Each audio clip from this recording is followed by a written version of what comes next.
First, he claims that the Rambam teaches that a 3-year-old girl is capable of having willful intercourse with an adult, and that she is killed as a result. The Rambam here, however, is not teaching that a 3-year-old, especially those in his and our times, is mentally or even physically capable of willfully and intentionally partaking in intercourse with an adult.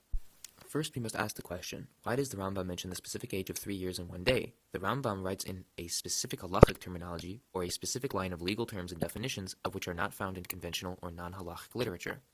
He is specifically borrowing a term from the Gemara, or Babylonian Talmud, that discusses the ramifications of the hypothetical situation in which a girl of the age of 3 is betrothed through intercourse. We learn, however, as explained by Rav Gil's student in his article on the subject, of which I will leave in the description, that it is taught that a 3-year-old girl is incapable of having willful sex within the Gemara, and that the case is speaking of a hypothetical event in relation to the status of virginity, not a legal case which teaches that it is permissible to have sex with a 3-year-old, nor a case which teaches that a 3-year-old can willingly participate in intercourse. The reason for bringing such a precise hypothetical with such extreme or unusual circumstances is that Chazal, or the sages of the Talmud, wish to elucidate any matter or line of halachic questioning in each instance or circumstance of all legal matters. This was done to eliminate any possible disputations or misunderstanding among the people of Israel, so that a case would not fall into an irresolvable state or into obscure and unfounded reasoning. We see that the Gemara specifically forbids intercourse and marriage of any child, whether they are 3 years old or older, in many different places. For example, in Maseches Kedushin, Daf 41a, the following is said: a man may marry off his daughter when she is a nara, or a young woman. When she is a nara, yes. When she is a child, no. This supports the teaching of Rav, for Rav Yehuda said the name of Rav, and there are those who say Rabbi Eliezer. It is forbidden for a man to marry off his daughter when she is a child until she grows up and says, I want to marry so-and-so. As well, we see the Gemara teaches that a betrothal or intercourse to a child delays the messianic redemption, which is a transgression. In Maseches Nida 13b, it is taught, those who play with tinoikos, which are prepubescent girls, delay the Messiah. Who are those who play with children? Those who betroth themselves to minor girls who are incapable of bearing children. We learn the same from Rashi on Kesubos Daf 57b, commenting on the expression Aval Poskin. He says that marriage to a minor girl is prohibited. Various other halachic authorities, including the Rambam, hold the same. He teaches this in Hilchos Gerushin, the laws of divorce, where he says, Ein noshin es hakatno. One cannot marry a minor. He teaches well in Isarei Biyo that a man cannot marry a minor who is not fit to give birth, citing the same halacha mentioned in Maseches Kedushin above. We as well learn in the Gemara that a woman who is participating in sexual intercourse against her will is not held accountable, as it was not in her will to do so. Kesuvos Daf 3b brings down this halacha through the example of the punishment of being forbidden from one's husband for participating in prohibited intercourse. As it says, and let the sages demand that in cases of coercion it is permitted to submit to violation. Rashi comments on this passage, citing Kesubos Daf 51, that she, as a result of being under coercion, does not incur the punishment of being forbidden from her husband, and that she may submit to violation in order to save her life. Finally, we see the Rambam as well gives the following definition. We learn in Hilchos Nara Basula, the laws regarding a virgin maiden, what is considered seduction and what is considered rape. Seduction is an encounter she desired. Rape is when she has relations against her will. Any woman who has relations in the field is presumed to have been raped, and we treat such a case as a rape case until witnesses testify that she had relations of her own volition. And on this matter, we see the Rambam teaches that the 294th negative mitzvah, or a mitzvah to partake in a prohibition, is, quote, not to punish a rape victim in the case of rape, end quote. Now that we see the usage of the Gemara's specific terminology and definitions in precise hypotheticals, the Gemara's teaching on who can consent to marriage or betrothal, whether legally or illegally via intercourse outside a legal union, the Rambam's teaching on who is able to consent, on the legality of marriage to a minor, his definition of coerced intercourse or rape, and that a rape victim is not punished, we may conclude that he did not teach that a 3-year-old could consent to sex or betrothal. We must then ask the question, why does the Rambam mention a 3-year-old girl?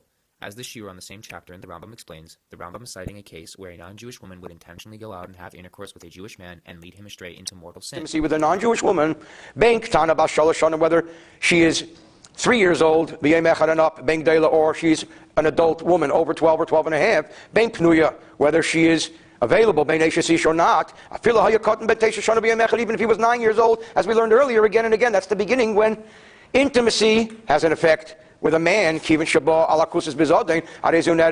the courts could possibly take her to court and try to apply capital punishment if there are witnesses, etc., who warn them, because the Jew ran into a problem due to this encounter. This is specified in the Torah, as it says with the Midianites,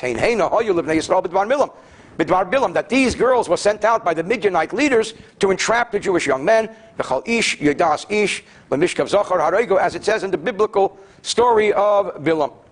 The Rambam establishes here that she is put to death when she intentionally does so, not when unintentionally done, like in the case of rape as mentioned previously. The Rambam, due to the fact that he writes in the specific language of halacha, which makes use of a series of legal terminologies and categories to emulate a variety of different meanings and senses in relation to both judgment with the law and systematic learning of the law, and not in the simplistic language of non-halachic literature, which seeks to convey easily understood meanings without the system of categorization through phrases as used in halachic literature, utilizes the term, as found in the Gemara's discussion of an extreme circumstance, to add emphasis to the severity of the transgression that she has incurred, and not to reason that it's permissible to argue that a 3-year-old would intentionally participate in seduction of an Israelite man. Hence he cites the verse that says, "Execute any woman fit to know a man through lying with a male." This refers to an intentional action, not an unintentional one. He brings the case of the child to say that even if, for example, the one doing this intentionally was a child, the court would still carry out its punishment, as the child doing so intentionally would require the mental capacity and understanding of an adult to perform such a crime, and thus the transgression is incurred through an intentional sin, as the understanding of an adult requires the instinctive moral separation between what is good and what is bad. Yet, as we have already established, the Rambam teaches that a minor girl is not fit to know a man through betrothal or through intercourse, and as a result cannot consent to such an action, as by the standard of the Gemara, she is not matured and lacks the ability to do so. In conclusion of the matter, the Rambam does not punish a 3-year-old if one engages in intercourse with her, as she is physically incapable of consenting due to a lack of maturity, and that she thus cannot intentionally carry out such an act. Rather, the Rambam uses Chazal's method of bringing precise cases to elucidate even the most nuanced of matters, to establish the severity of the sin within the chapter, and not to reason that this is plausible or possible that a 3-year-old would do such a thing. One sees a common theme with Muslim missionaries, that they will consistently take the literature of Judaism completely out of context for slanderous purposes, proceeding to erase all notion of nuance found within the precise and complex wording of the sages in order to make Judaism appear as something that it is not. Then, these same missionaries pretend as if they are intellectually honest and will find every reason to avoid confrontation or acceptance of correction to their purposefully woven lie. They will not seek to bring people into the fold of the truth, but rather to trick ignorant people with emotionally charged garbage instead of careful observation of the Jewish faith and its principles. What is most ironic is that they complain about Christian polemicists telling mistruths about their scriptures and legal teachings through the same method of erasing nuance from a nuanced matter, and targeting the ignorant Muslim for his lack of knowledge instead of representing Islam correctly and disputing its teaching in an honest, truthful, and proper manner. They are in their very essence hypocrites, and they are cursed according to their own verses as well as that of the Torah. They partake in such sophistry and ignorance of context because they cannot actually refute our faith, rather they may only deceive and confuse.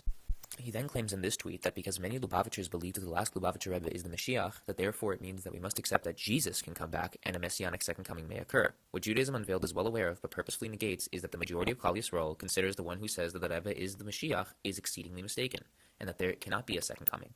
There are many other heretical practices and statements which come along with the profession that the Rebbe is the Mashiach, and their notion of a second coming is false and not found anywhere within Judaism.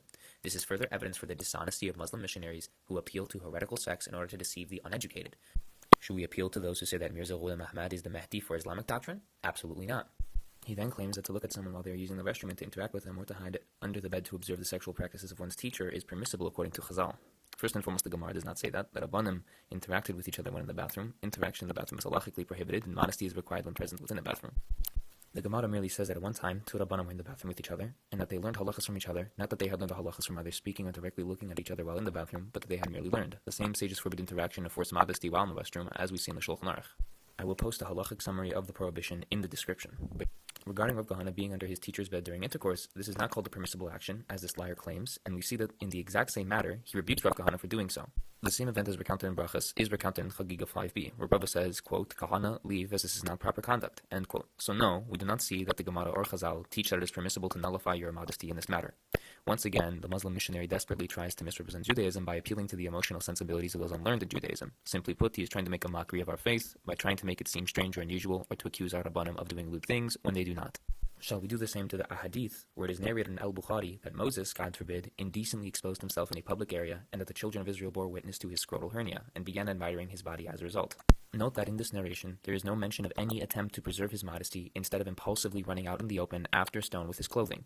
Sunni Muslims consider this event a positive, not negative occurrence, as they argue through this a rumor was cleared up about Moses' body being imperfect. Yet somehow they ignore the entire portion about where the people of Israel, God forbid, look at his genital region and how he willingly and indecently exposed himself to the public eye. While we as Jews would consider this narration false and blasphemous, and believe me, we do, we will not argue that all of a sudden this makes their faith or religion factually incorrect, and we wouldn't appeal to the emotional sensibilities of the modern day to try and make a mockery of the religion of Islam, or to make it seem strange in order to discourage proper representation of said faith.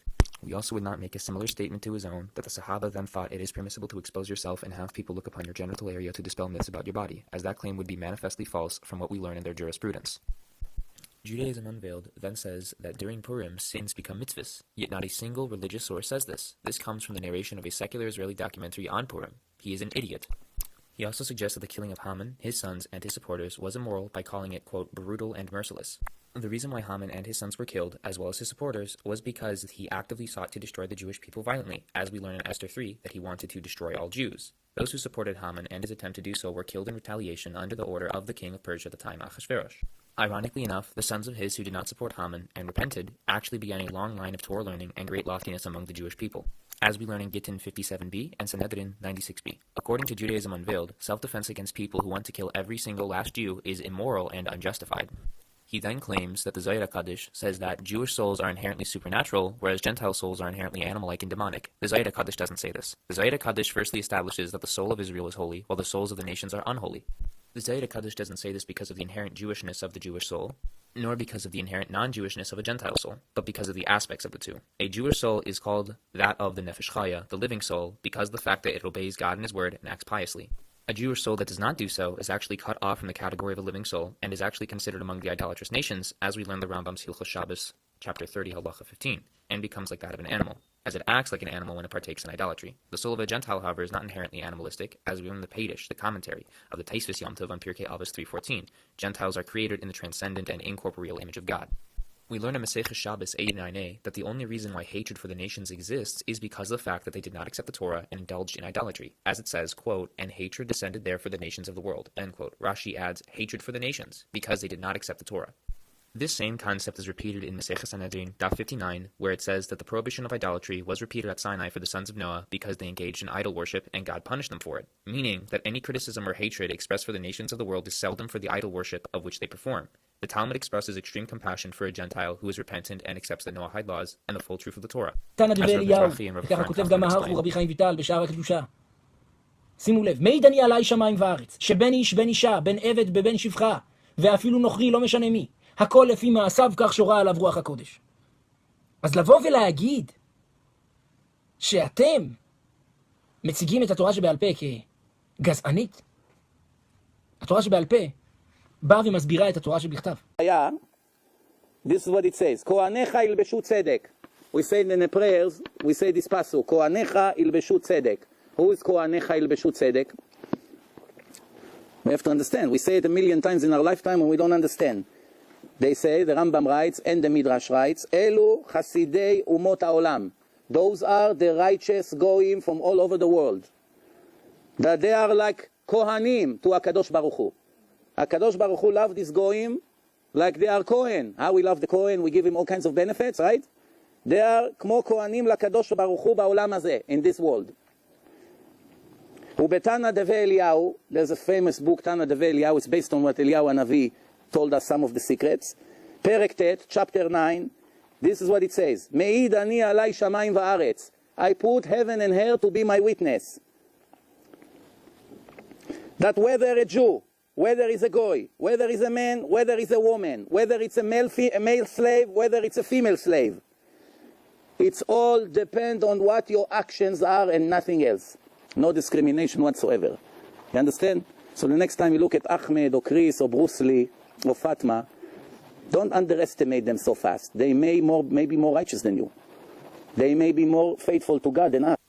Hence we see that the Gemara does not hold any hatred for a non-Jew based on race or ethnicity or heritage and expresses love for the nations of the world based off of their merits. Here we see that he claims that, quote, Jews usually deny that the Talmud mentions Jesus and that in secret, Jews curse Jesus and reveal that he is in reality within the Gemara.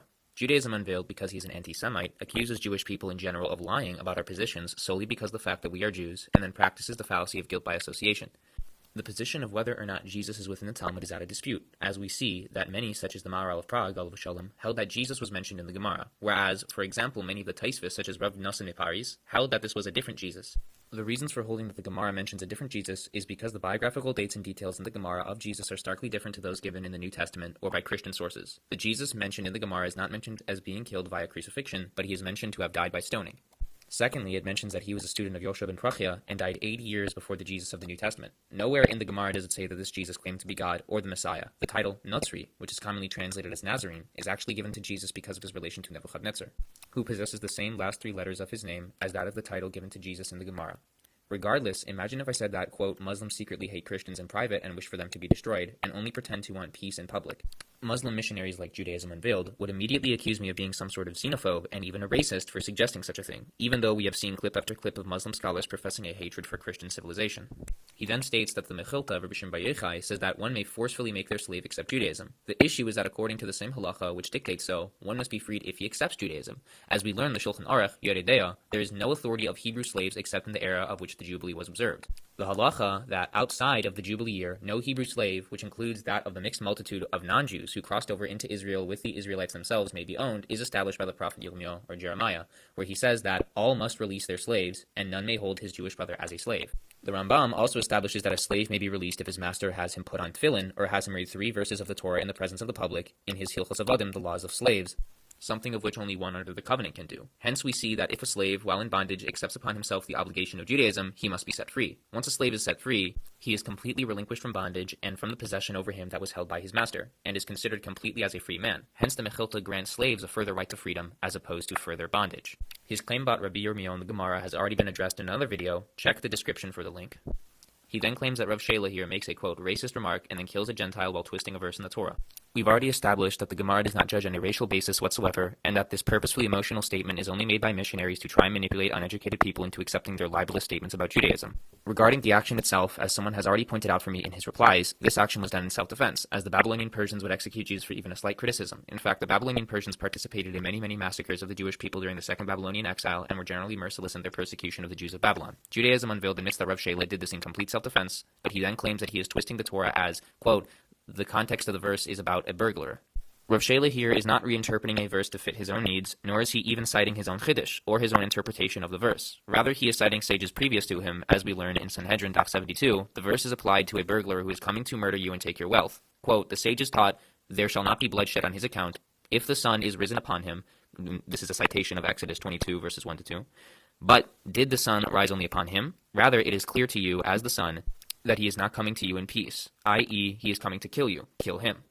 Hence, we see that the verse in of itself also applies to self-defense from a rodef, or a pursuer, i.e., one who is actively in the process of causing a life to be taken, and not just a burglar, as the burglar, in this case, is of the same status as a rodef due to his intention to kill. This was a poor attempt by Judaism Unveiled to rip the Gemara out of context, and to even reinterpret the context of a verse to fit his narrative, of which he then accuses the sages of doing so by erasing nuance and precision from the text of the Talmud and then generalizing. It is at this point we should ask ourselves about whether or not it is a sin to lie in the religion of Sunni Islam, as it appears that their missionaries do so constantly, even though the Quran and Sunnah demand that they do not do so. He then claims that rabbis have a difficult time resolving genocidal passages in the Torah. The subject of destroying nations in the Torah, prophets, and writings is lengthy and should be saved for another video. In the meantime, I would like to point out that the Chasam Sofer establishes the nuance regarding the fate and judgment of the underaged in his commentary on the events of Numbers 31, and provides fine insight into the matter, including the actual meaning of the word taf as used within the chapter. We do see as well that many from those civilizations from previous wars had actually repented and joined the nation of Israel, including the men, such as in the second book of Samuel, where we see that there were those among Saul's army who were descended from Amalekites. See the passage which says, Ben ish ger Amaleki anoichi, and Amaleki anoichi, or I am the son of an Amalekite convert, and I am an Amalekite. However, Judaism Unveiled has no room to object to the Torah's passages regarding the matter, as his very own religion and religious authorities affirm the killing of youths as entirely immoral. In Sunan an-Nasa'i, we read the following report. Atiyah said, I was among the prisoners of the Qurayza. We were examined, and whoever had grown hair, that being pubic hair, was killed, and whoever had not grown hair was allowed to live and was not killed. This is a discussion of the killing of the Jewish tribe of the Banu Qurayza. Here we see that the narration elucidates that those who had grown visible pubic hair were killed among the sons of Qurayza, as authorized by Muhammad to his companions. Keep in mind, many children even today, especially those of Middle Eastern backgrounds, have a genetic predisposition to growing body hair at an early age, meaning children as young as 9 or 10, and possibly even younger, would have been killed intentionally by Muhammad's companions according to the Sunni Hadith corpus. This is further affirmed by the fact that, according to the biographical information presented to us by Sunnis regarding the age of consummation of Muhammad's wife, Aisha, is that of 9 years old, meaning that she had reached puberty at that point, and according to Sunni jurisprudence, therefore eligible for intercourse. Hence we see that younger children reaching puberty and growing body hair would not have been uncommon whatsoever. One of the most renowned Salafi religious authorities in our time, Sheikh Ibn Uthaymeen, had affirmed that it was morally just to kill civilian women and children during warfare.